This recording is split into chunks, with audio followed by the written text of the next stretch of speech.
The money for the ticket is loaded onto your card. You then buy a ticket, and MoviePass actually foots the bill. Number 10. Sega Dreamcast. Sega was once a fierce competitor in the video game market, with their Genesis console selling more than 30 million units. Say it. Say it. Sega! However, the Dreamcast was nowhere near as successful. Released in 1998, it kicked off the 6th generation of video game consoles.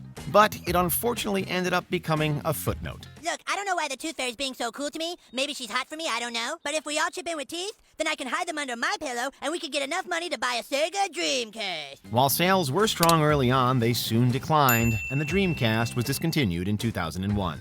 Though many consider the Dreamcast to be a strong console with a great library, the timing just wasn't right. Especially not with competition from the PlayStation 2.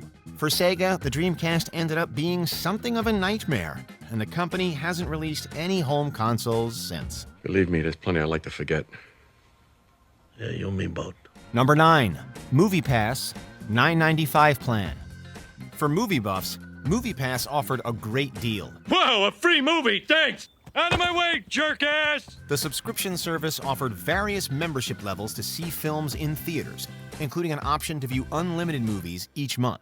In 2017, the unlimited plan price was changed so members could see a movie a day for only $9.95 per month. The money for the ticket is loaded onto your card. You then buy a ticket, and MoviePass actually foots the bill. Prices went down even more if members paid for an annual subscription.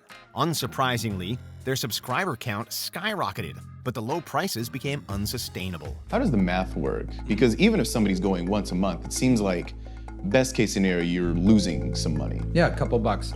Add in price surges, password changes, and unauthorized credit card charges, and the writing was on the wall. In 2019, the MoviePass app was no more, and their parent company filed for bankruptcy the following year. MoviePass lost an estimated $45 million in June alone. Anyone else want to see a movie about this? Number 8. Digital Convergence Corporation, CueCat. Let's see now. Inventions.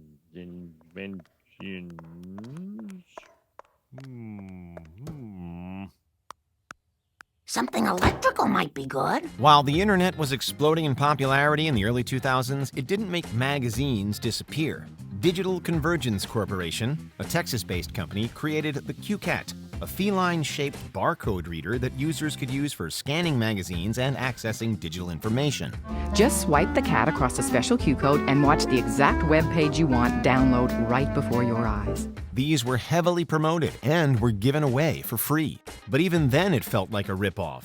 The CueCat was derided as being useless, and it appeared on many worst inventions lists. A security breach that exposed users' personal information further damaged Digital Convergence Corporation's reputation. They say cats have 9 lives, but the CueCat had one very short life. Number 7. Image Movers Digital. Mars Needs Moms. When Disney releases a new animated film, they often do blockbuster numbers. That wasn't the case with Mars Needs Moms, their second and final collaboration with the production company Image Movers. You know, if you Martians had parents, you wouldn't have to kidnap moms to program your nanny bots. Made with motion capture animation, many found the appearance of the characters to be unsettling. Critics weren't impressed, and audiences weren't interested. And Mars Needs Moms became a massive flop, losing more than $100 million. A world of trash. It's likely Disney saw the writing on the wall as they announced the end of Image Movers Digital a year before the movie's release. My mom always said, son, you gotta do the right thing. And for the first time since I came to Mars, I'm doing it. While Image Movers continues to produce live-action films, their mocap days may be permanently in the past. Number 6. Ouya Incorporated, the Ouya. The Ouya was a microconsole launched in 2013 that ran on Android software. We have a prototype and it works. We'll have all the game genres you love. Shooters, platformers, sports, and RPGs. Users could purchase games and apps from the Ouya store. While this system wasn't targeted towards hardcore gamers, it seemed even casual gamers would rather use their phones or existing systems than try the Ouya. The system was financed via a Kickstarter campaign that raised $8.5 million. When we raise this money, it means that we have arrived, that there is a need for an open game console, and that there is support from gamers and developers alike. However, reviews were tepid at best, and sales were even less impressive. The Ouya was discontinued in 2015, and the company's software assets were bought out by Razer Incorporated. Ouya? More like, oh no. Well, we sure saw that coming. Number 5. Kanoa. Kanoa Wireless Headphones. There are many wireless headphone brands on the market, so don't feel bad if you don't recognize this one. Kanoa was a company started via crowdfunding that wanted to be the next big thing in the headphone marketplace. Instead, they ended up being the next big flop. To generate hype, they sent out units for review, including one to prominent tech YouTuber Cody Crouch, aka iTweaks. This video is going to give you all the information that you need about these headphones. If you're not interested in these headphones, then you're still going to get a good video because the story is absolutely amazing. Crouch's review was brutal and showed viewers exactly why they shouldn't bother with Kanoa. The manual that I got from Kanoa, check it out. It's blank. There's nothing in it. He also accused them of bribery in exchange for a good review. You're gonna give me $500 to put out a good review of these pieces of shit? Only 4 days later, Kanoa was done. Say what you will about the other products on this list, but at least they made it to retail. Number 4. Silicon Knights, Too Human. It took nearly a decade for game developer Silicon Knights to finally release Too Human, and when it finally dropped, few found it was worth the wait. Oh, this game sucks. This action RPG was plagued by behind-the-scenes difficulties, with development bouncing from PlayStation to GameCube to finally the Xbox 360.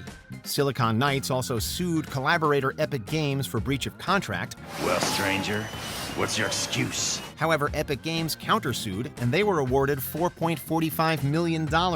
Mediocre reviews were a death knell for both Too Human and Silicon Knights. And while I was playing through the game, I always had the question in my head of, what is the point of playing this game? The company filed for bankruptcy in 2014, and Too Human's only legacy is as one of the biggest blunders in video game history. Number 3. Pontiac Aztek. Pontiac was once one of the proudest brands under the General Motors umbrella, but it's been defunct since 2010. Well, first I had to find a Pontiac dealership, which wasn't easy. Then I told them I wanted to buy an Aztek. While the Aztek alone might not have killed Pontiac, it certainly didn't help matters. Released in 2000, this SUV looked like an unsettling minivan, with one reviewer likening its front to an animal's snout. In addition to its ugliness, the Aztek was hardly cheap.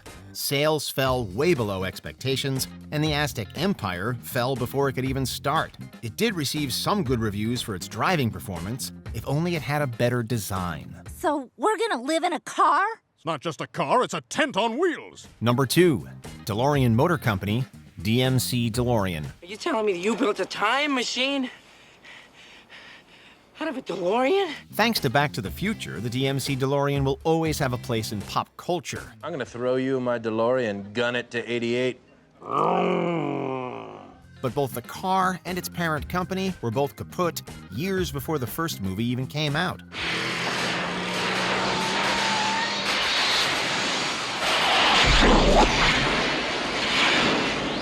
Issues with the DeLorean went beyond cosmetic problems. Essential car parts like brake rotors, speedometer, and tow-in were not properly functioning. Worse still, there was no official service manual, so DeLorean drivers were often out of luck when it came to repairs. After debuting in 1981, DeLorean production ended the following year, and its gull-wing doors flew up to bad car heaven. Number 1. Atari Incorporated, E.T. the Extraterrestrial. Can I have an Atari for my birthday?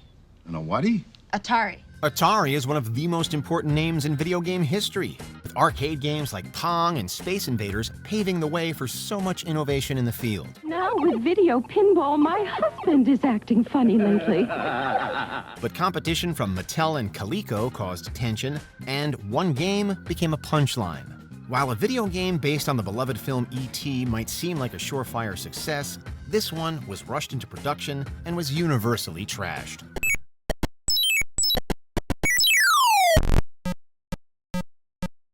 While it may not have killed Atari outright, it was considered an instigator of the 1983 video game crash. Atari Warner Communications sold Atari in 1984, and we learned just how quickly fortunes can reverse for a company. Did you enjoy this video? Check out these other clips from WatchMojo, and be sure to subscribe and ring the bell to be notified about our latest videos.